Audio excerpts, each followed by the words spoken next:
a un nuevo episodio de Recalculando la Ruta. El día de hoy tenemos como invitadas a Marcela Alviani, que es profesora de educación infantil y también es certificada en disciplina positiva, y también a Andrea López, especialista en sordos y perturbados del lenguaje.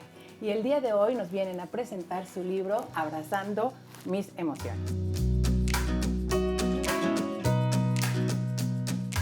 Bienvenidas, Marcela, y Hola, bienvenida, Andrea. Hola, ¿qué tal? Gracias por invitarnos. No, a ustedes por venir. Al final, han escrito este libro que ahorita me van a contar un poco acerca de él.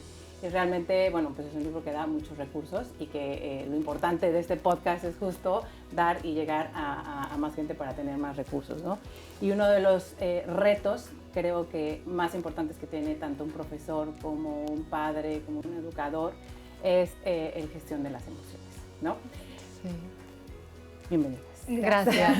Gracias. Y bueno, me gustaría primero que me platicaran un poquito la historia de cómo surgió, cuál fue el motor de escribir este libro, que realmente yo creo que desde ahí empieza la emoción y lo bonito, ¿no? De llegar. ¿Cuál fue el motor de esta aventura? De esta aventura. Bueno, te cuento un poquito. Marcela y yo nos conocemos hace muchísimos años y siempre compartimos en nuestro día a día nuestras experiencias con nuestros hijos, con nuestros alumnos, nuestros peques, nuestros hijos adoptivos. Sí.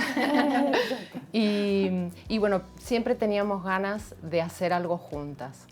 Las dos nos dedicamos y nos abocamos a la educación de los niños y pensamos que la educación tiene que ser algo integral, o sea, no solo la parte cognitiva, sino también poner mucha atención en lo que es la parte emocional. Y bueno, después de la pandemia, ¿verdad? Sí. Después de la pandemia nos volvimos a juntar, que ahí estuvimos como todos un tiempito whatsappeando y videollamadas. Sí. Nos juntamos y dijimos, decididamente tenemos que hacer algo juntas. Sí.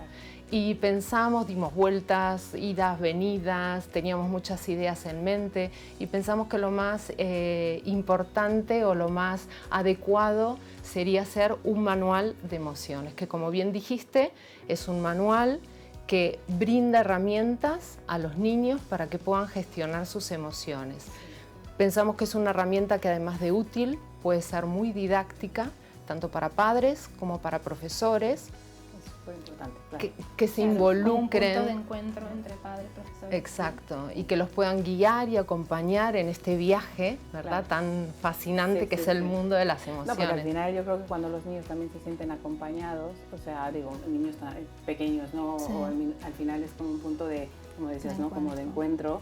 Es decir, cómo me estoy sintiendo, ponerle nombre como a todo lo que se encuentren en un ámbito de confianza, que ellos pueden abrirse y expresarse. Claro. Y de paso también que los adultos revisemos un poco cómo gestionamos nosotros las emociones. Que yo creo que ese es el punto de partida, ¿no? Nos cuesta un poquito, que dejemos un poco los móviles, los videojuegos y que sea un punto de encuentro, de intercambio de experiencias, de conexiones, que sea de corazón a corazón, ¿no? Que sea limpio, que sea verdadero, que es importante. Sí, que nos estamos alejando un poco de eso, por desgracia, pero me gustaría empezar un poco poniendo las cosas básicas de las que hablan en el libro y realmente hablando, que nos expliquen un poco de las emociones que se hablan en este libro, de las emociones por las cuales nos regimos cualquier ser humano, ¿no? Los niños, los adultos, ponerle nombre a esas emociones, porque hay veces que tal vez incluso como mayores, como adultos, nos cuesta identificar qué emoción estoy sintiendo, ¿no?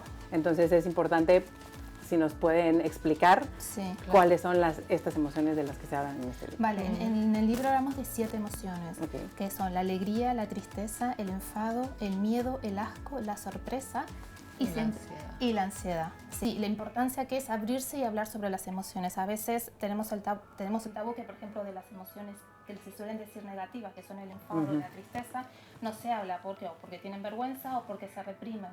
Entonces, al reprimir esa emoción, siempre nos puede afectar al cuerpo, ¿no? O a la psiquis. Entonces lo mejor es poder abrirse y expresarse y contar. Y al mismo tiempo le estamos enseñando a nuestros pequeños cómo expresarla, que no hay problema en hablar que estoy enfadada, que estoy triste.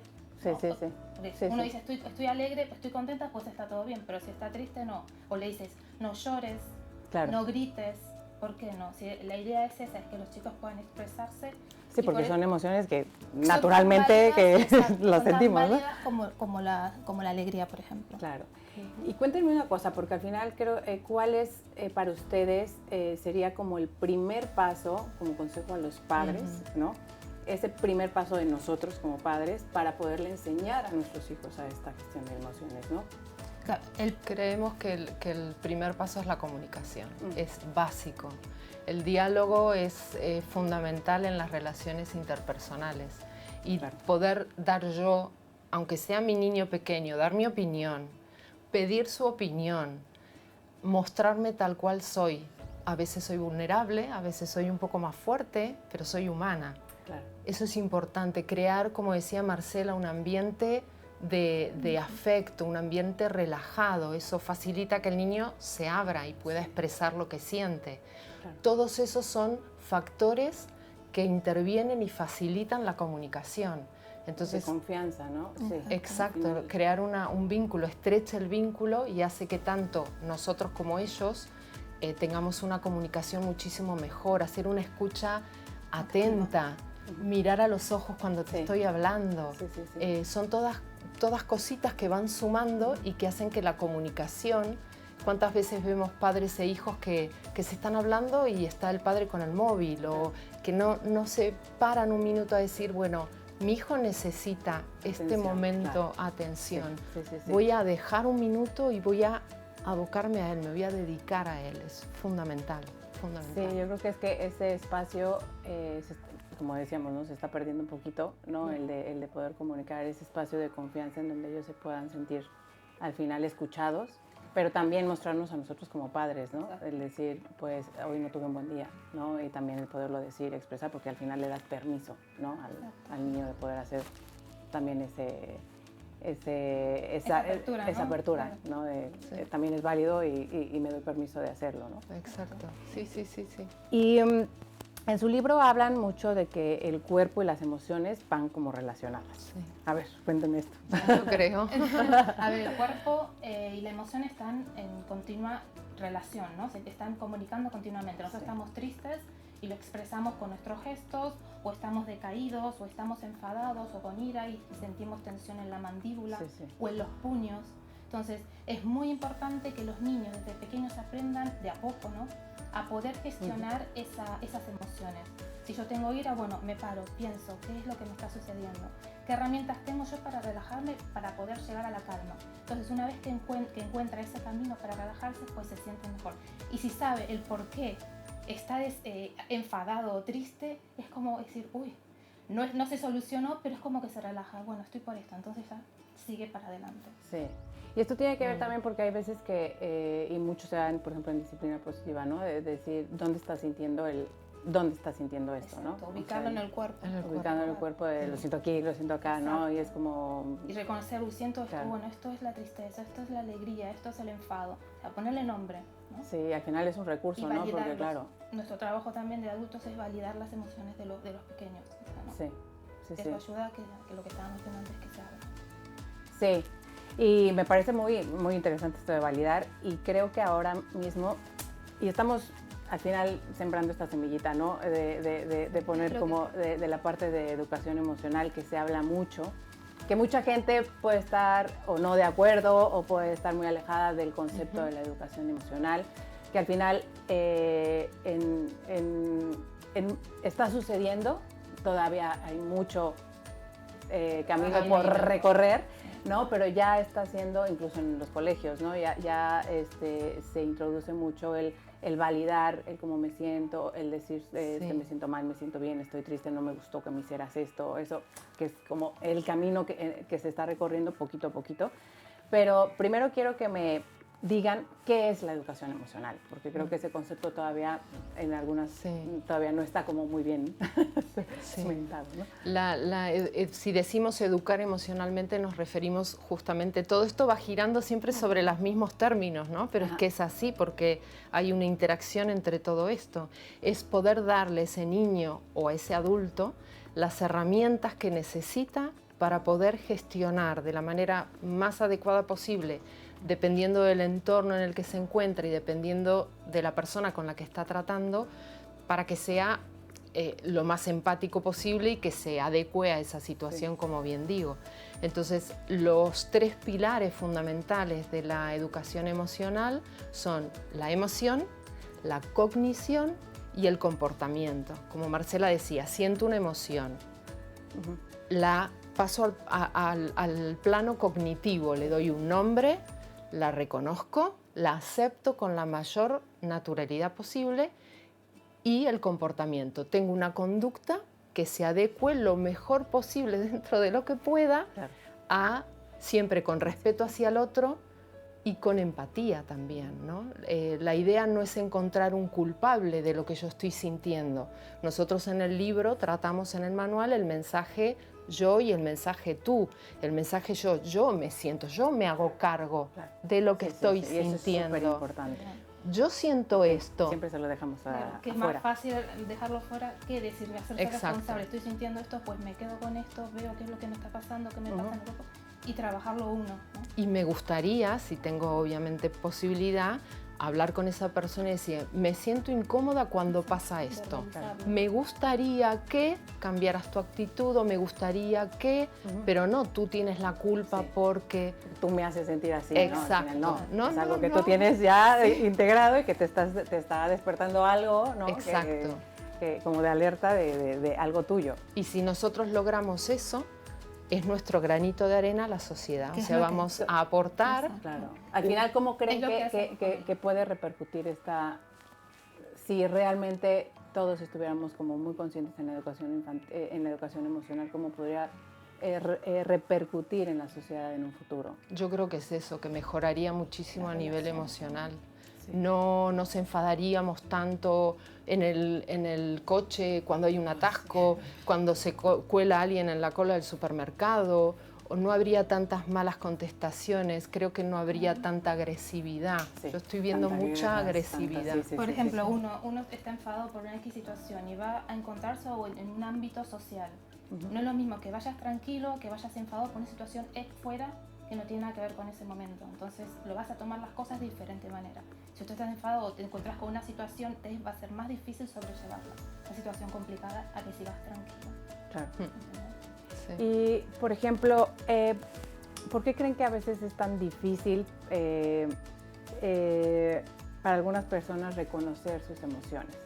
Esto lo digo, pues, por ejemplo, en el tema de la tristeza, ¿no? Porque hay veces que o sea, yo, y lo hago mucho a mí, siempre suelo tener como la sonrisa, aunque esté triste, pero es como también vengo igual mi papá era así, ¿no? Es como mejor que me vean feliz, aunque por dentro no lo estoy siendo, ¿no?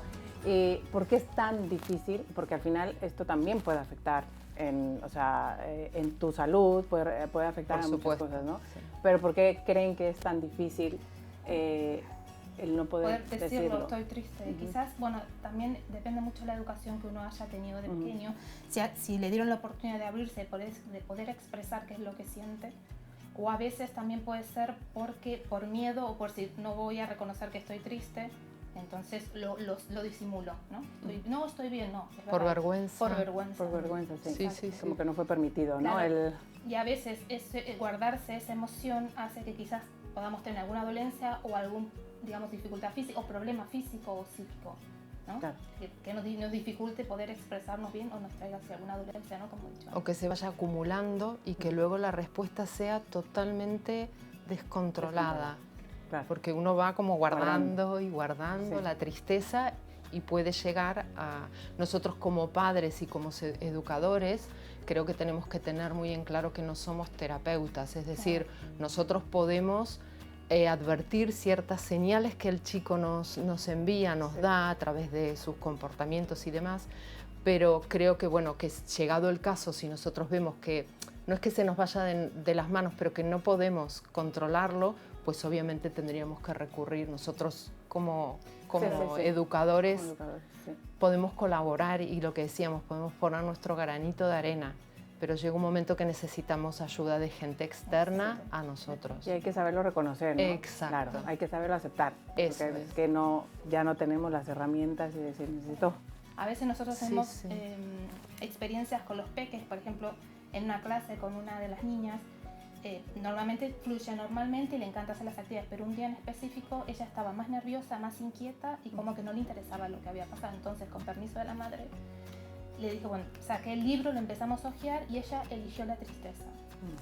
Pero cuando ella estaba demostrando toda esa emoción, parecía más enfado que tristeza. Claro, pero ahí se puede, claro. Claro, se mezcla. Entonces, me contó que en el colegio los chicos le tiraban sus objetos, las carpetas, los estuches, y ella, claro, ya le dijo, por favor no lo hagan, pero los chicos lo siguen haciendo. Entonces, dada esa situación, ella al expresar todo lo que había sentido, como que sacó fuera todo, luego la clase continuó con una tranquilidad, o sea, ella pudo sacarlo solo con el hecho de decirlo. Es que claro, ajá. Sí. La clase fue genial y estuvo bien, o sea, contenta como siempre. Es que es una maravilla el poder, ¿no? Permitirlos, darles un espacio, ¿no? El decir, es como... Y también creo que habla muy bien o lo que hiciste, que deberíamos de hacerlo todo, ¿no? Que cuando... Porque, de hecho, mi siguiente pregunta era, cada emoción lleva un mensaje detrás, ¿no? Pero el poderlo reconocer o el poder parar y decir algo no está bien aquí y qué está sucediendo y el poder hacer, ¿qué consejos podrían o cómo podríamos descifrar este tipo de cosas, ¿no? Digo, tú porque te dedicas a eso y nos dedicamos un poquito a eso, podemos ver que algo no está bien, pero algún tip, algún consejo que le podamos dar a los padres, es decir, cuando mi hijo está haciendo esto, está más alterado o está esto, ¿cómo puedo parar y qué es lo que podría hacer para sacar la información o para poderle sacar esa emoción, o que él pueda más bien tener ese espacio de expresarlo? Sí, hay muchas señales que son muy evidentes porque son a nivel corporal, ¿no? Nos mandan muchas señales a veces. Lo que pasa es que hay que estar atentos. Sí. Hay que mirarlos más, hay que mirarlos con otros ojos. Estamos en la vida diaria vamos muy deprisa, muy acelerados. ¿Quién se detiene a mirar el cielo o a mirar un árbol que está floreciendo?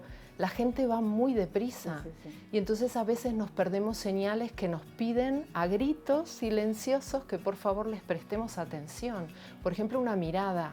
Si nuestro hijo tiene una mirada que no es la de siempre, que no es brillante, llena de luz, que es opaca, algo le está pasando. O tiene fiebre, o se nos está enfermando, o está malito, o algo le pasa. O por ejemplo la voz, una voz dulce, una voz como quebrada o con angustia, la voz cambia. Al comenzar la entrevista teníamos un nudo seguramente en la garganta y eso ahora a lo mejor se nota un poco menos. Pero bueno, y la postura corporal, una cosa es estar erguido, estar feliz y contento, que no decimos que siempre tenga que estar así. Estamos hablando de las señales, claro. Que estar hecho un ovillito o con una mantita o cogiendo el juguete favorito. Hay muchas señales que nos van dando. Y la comunicación, ¿cuántas veces nos hemos parado a charlar con un vecino que nos encontramos en el edificio y nuestro niño requiere atención porque íbamos a ir a algún lugar que a él le interesaba a lo mejor? ¿Y qué piensa? ¿Qué empieza a hacer? Empieza a llamar nuestra atención, empieza a tirarnos de la ropa, empieza a correr alrededor nuestro, empieza a interrumpirnos porque él necesita atención. Y entonces, bueno, sería conveniente dejar de hablar con el vecino, explicárselo, atenderlo, terminar la conversación, exacto, y luego charlarlo tranquilamente. O por ejemplo, cuando a veces un padre regaña a su hijo y de manera vengativa le dice, contigo no quiero ir con mamá, por ejemplo, que es tan típico, ¿no? No, y lo hacen, o sea, exacto, a ti no te quiero porque me has castigado. Entonces, bueno, hacerle ver lo que tú dices, dónde siente esa emoción. Lo ideal sería darle pistas, no etiquetar la emoción. Claro. Porque Marcela, como bien dice, parecía primero enojo, en su caso, y luego la niña supo, exacto. Entonces no etiquetar, pero sí darle pistas para que el niño pueda descifrar y ser consciente de lo que siente. Pero hay muchas señales, muchas. Sí, es que los niños aparte son como tan transparentes, o sea que si los vemos, o sea, nos dicen con la mirada, con todo, con los comportamientos, es como decir, algo te está pasando porque no está haciendo lo normal. El otro día estaba dándole clases particulares a un niño y estaba más inquieto de lo normal. Y le digo, ¿qué te pasa hoy? Es que, Andrea, tengo un cumpleaños después y de mi mejor amigo y no se quedaba quieto en la silla. Le digo, bueno, vamos a hacer una cosa, vamos a hacer ejercicios de relajación que aparecen también en el manual. Hicimos un par de ejercicios de relajación y le dije, bueno, vamos a intentar concentrarnos en este momento, en el ahora. Después vas a disfrutar del cumpleaños. Sí, sí. No lo logré en su totalidad. No, pero bueno, claro, es que se intentó a la máxima pero por potencia, lo menos ¿no? lo intentamos. Sí. Yo cada vez que llego con mi hijo, bueno, no cada vez, pero sí hay veces que me dice, es que estoy muy nervioso. Y dice, es que estoy nervioso. Le digo, ¿por qué estás nervioso? Porque es que ya quería que llegaras. O sea, pero, es como... Claro. Es que son como tan motivos, ¿no? Que es una pasada, pero sí hay que volver a verlos. En su libro también hablan de los espacios personales y de la importancia que tiene que tener ese espacio. Háblenme de qué tipo de espacios necesita una persona para tener y por qué es tan importante respetar eso. Los espacios, los que habitualmente se manejan son 4. El espacio próximo, el personal, el social y el público. El espacio próximo, como su nombre lo indica, es el más próximo a nosotros. Es el que compartimos habitualmente con las personas con las que más confianza tenemos. Nuestros mejores amigos, nuestros padres, nuestros abuelos, nuestros hermanos, la mascota, que no hay que olvidarse de la mascota, que es muy importante. En la parte emocional es fundamental. El espacio personal es el que se da con vecinos, con amigos pero que no son de tanta confianza y en situaciones o lugares como puede ser el comedor del colegio, la oficina, una reunión de trabajo a lo mejor. El siguiente espacio cada vez nos vamos alejando más, ¿no? El próximo, el personal, el social es el que se da con la gente que no tenemos confianza. La cajera del supermercado, el repartidor que viene a entregarnos un paquete, a no ser que nos acerquemos para firmar, mantenemos distancia. El vendedor de globos en la feria de un pueblo o de mi pueblo. Y el último sería el público, que es el que es más externo a nosotros, que se da habitualmente, por ejemplo, con un actor o un cantante o un mago con su público, ¿no? Que los niños van a estos espectáculos, o también se puede dar en adultos con conferencias o discursos y decimos que es el espacio que hay entre la persona que habla y los oyentes. ¿Por qué son tan importantes estos espacios y por qué nosotros también tocamos ese tema, como bien dices? Porque es fundamental en las relaciones interpersonales, es súper importante, porque cumple muchos papeles, muchas funciones. Una de esas funciones es la de control social. Los niños no manejan los mismos espacios que nosotros, ¿a qué no? No, para nada. Para nada. Entonces se sospecha que ellos lo que hacen es, por imitación, ir aprendiendo esa regulación del espacio.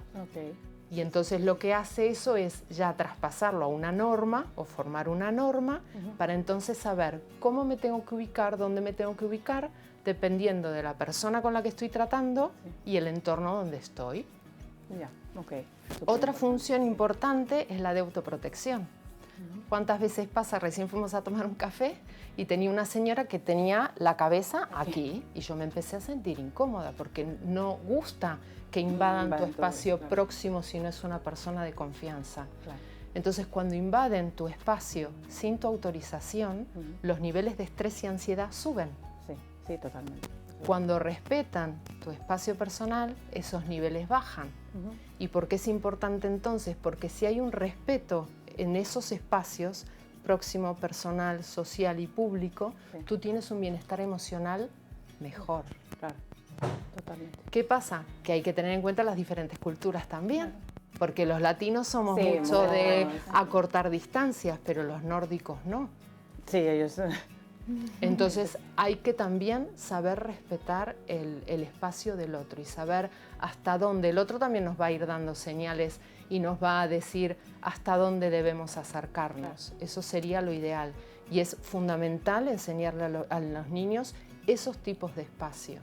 Cuando alguien te saca algo y se aproxima mucho a ti, o te tocan y tú no quieres que te toquen porque no tiene la famosa tía de siempre, que no te la veías una vez por año y se acercaba a ti y te agarraba del moflete y tú no querías que te tocase. Y entonces es muy importante. Es muy importante, es muy importante. Sí. Para cerrar un poquito para cerrar la entrevista, me gustaría que me dieran algunos consejos, algunos consejos para los padres para ayudarle a enseñar pues, a gestionar a sus hijos las emociones. ¿Qué consejos le podrían dar? Un tip, algo que podríamos cerrar esta entrevista para dejarles ese mensaje a los padres? Bueno, tenemos muchos ejemplos en el libro, ¿no? En donde hay actividades donde ellos van a poder observar, por ejemplo, uno de los tips que podemos darles es crear el ambiente para que ellos se sientan en confianza y puedan expresarse. Por ejemplo, cuando vemos una película y sucede algo, por ejemplo, estamos viendo El Rey León y es un momento muy triste y el niño se pone mal, pues quizás es el momento para parar y abrirse y hablar sobre las emociones. Mira, muy ¿Qué otros ejemplos podríamos leer dar? cuentos, o sea, volvemos a lo mismo, la comunicación, ¿no? O sea, leer libros que tengan que ver con la emoción, a ver qué despierta en ellos, tener buena comunicación. Sí. Ahí está la rueda de la rueda de las opciones, exacto, sí. En donde hay opciones por el cual nosotros podemos hablar y también poder llegar a la calma cuando se encuentra en una emoción en la que no puede salir el niño y necesita nuestra ayuda, ¿no? Vale. Pero también el ejemplo que nosotros le damos cuando experimentamos una emoción es lo que ellos van a ir aprendiendo en el día a día, ¿no? Le vamos a ayudar a ir gestionando las emociones, que es reconocerlas, ubicarlas en el cuerpo, nombrarlas, y nuestro trabajo es validarlo también. Sí. Fenomenal. Voy a hacer aquí un paréntesis. ¿En qué momento se tiene que hablar de esa emoción? Cuando los chicos lo necesitan. Claro, pero me refiero, está súper enojado el niño. Sí. ¿Es un buen momento? O sea, ¿es un buen momento o es...? Quizás parar un poco y Claro. dejarlo que pase la tormenta. Exacto. Y después abordar, Porque en realmente realidad lo que queremos es en ese momento hablar con nuestros hijos. En realidad es que no escuchan, no claro. En ese momento no van a ponerse a pensar y decir, ay, mi madre me está hablando, mi padre, no escuchan, están en su burbuja de enfado y hasta que eso no pase, y luego sí darle las herramientas para ver en otros ejemplos, en la calle, en las cafeterías, en los restaurantes, está lleno de ejemplos. Lleno de ejemplos. Sí, cómo lo manejan. Sí. Es muy... Se ve en todos lados. Pero siempre es muy buen momento para hablar de las emociones. Siempre. Sí. Siempre. Pues no tengo más palabras de agradecimiento porque me encanta hablar de este tema. Para mí es fundamental en la vida, tanto para un adulto como para los niños, más para los niños porque al final ellos son nuestro futuro. Y les agradezco mucho y también muchísimas gracias por escribir este tipo de libros, ¿no? Que es una maravilla tenerlos como herramienta. Y bienvenidos cuando quieran aquí a Recalculando la Ruta. Por invitarnos. Gracias. Y bueno, pues si les ha gustado este episodio, no duden en compartirlo y nos vemos en la siguiente.